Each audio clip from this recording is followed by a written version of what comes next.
Thank you, Mr. President. Thank you. I'm here to speak about the American Energy and Conservation Act, which we'll be voting on today. I want to thank once more my colleagues on both sides of the aisle for their hard work on this American Energy and Conservation Act of 2016. Yesterday, the senior senator from Florida made some statements, and I'd like to address some of those. The senior senator from Florida suggested that developing America's energy resources off our coast is incompatible or somehow conflicts with Department of Defense activities. Let's be honest. Let's just be honest. There's been oil and gas operations in the Gulf of Mexico for almost 80 years. Through all of this activity, industry and the United States military have been able to coexist. And as for future production off the Atlantic, I personally sat with representatives from the Department of Defense to discuss this issue.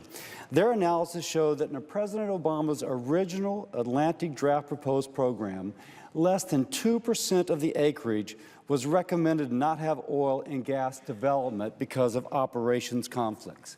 Now, here sometimes it's he said, she said, she said, he said. This is objective. Mr. President, this is the DoD Mission Compatibility Planning Assessment regarding the Outer Continental Leasing Program for oil and gas from October 30th, 2015. And that's where that 2% number comes from. The American people deserve honesty. We should not mislead them.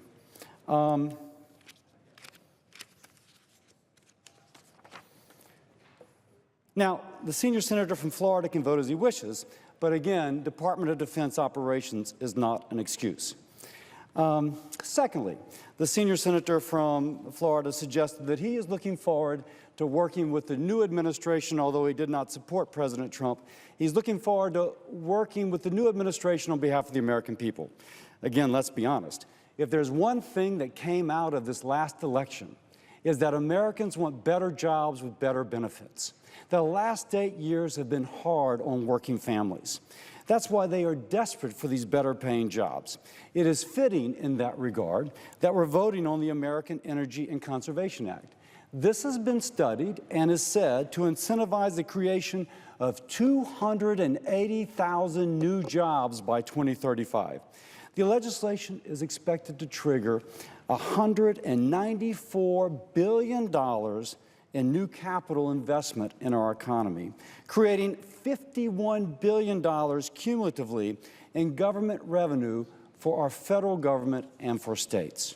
Now, let's be honest. If you're going to work with the new president, let's work on programs that will create hundreds of thousands of good-paying jobs for Americans who need those jobs, as well as revenue to address debt, deficit, and other issues in our state and federal government. Now, let's also be honest.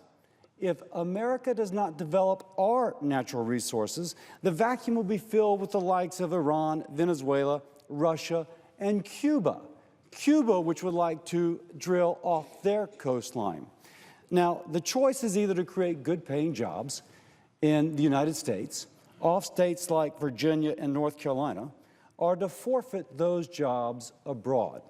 By the way, the senior senator from Florida gave the reason why senators from mid-Atlantic states should vote for this. He spoke specifically about the billions of dollars in revenue that would come to states. He complains about it. If I were from Virginia and North Carolina or a mid-Atlantic state, and I would say, my gosh, I get hundreds of thousands of new high-paying jobs and billions of dollars to address our state's needs, I would be all about this. Now, there are different ideas about the future of energy in the United States, and this legislation does not discriminate. It includes language introduced by 2 Democrats and 2 Republicans, Senator Heller, Heinrich, Risch, and Tester, that streamlines the process for developing renewable energy on public lands and establishes the first ever revenue-sharing paradigm for renewables. For those that say that we need to do something for carbon-free energy as well, this bill does so. The change would incentivize the production of 27,000 megawatts of carbon-free energy in land that the Bureau of Land Management estimates could be provided for these projects. Additionally, we bring offshore wind into the mix by creating the first ever revenue sharing for offshore wind. incentivizing the development of 4,233 gigawatts of carbon-free generation that, again, the Bureau of Land Management estimates would be available for development off our coast. Now, some say they don't want to look at development off their coastline. This would be 50 miles out, at least in the case of the oil rigs. 50 miles out, your sight line stops somewhere around 25 miles at most, so this would not be seen by anyone who's otherwise enjoying a beach. This legislation makes investment in conservation projects across the country. We included another bipartisan provision that provides an estimated $807 million for projects that increase access to public lands for hunting, fishing, and other outdoor recreational activities. This provision was included in Senator Murkowski's Bipartisan Sportsman Act of 2015, which 24 senators co-sponsored. The legislation makes investments in a variety of important programs important to Western states, including the Payment in Lieu of Taxes program.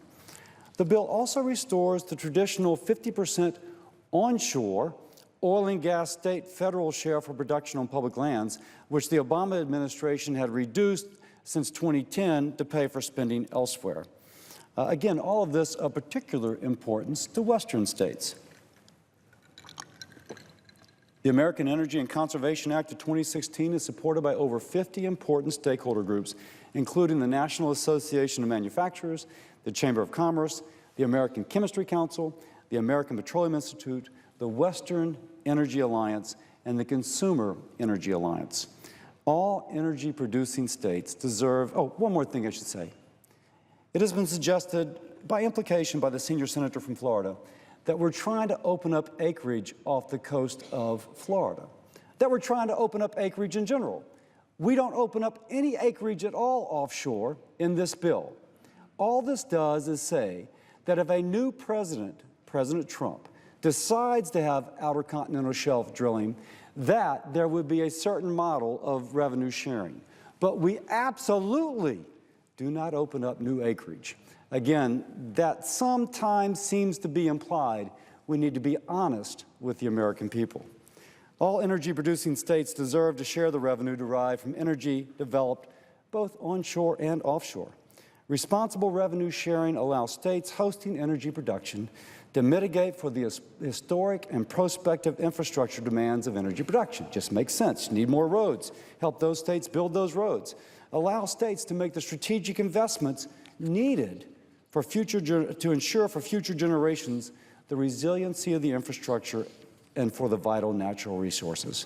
I urge my colleagues to support proceeding to the legislation so the Senate's voice can be heard on this important topic. Let's be honest with the American people.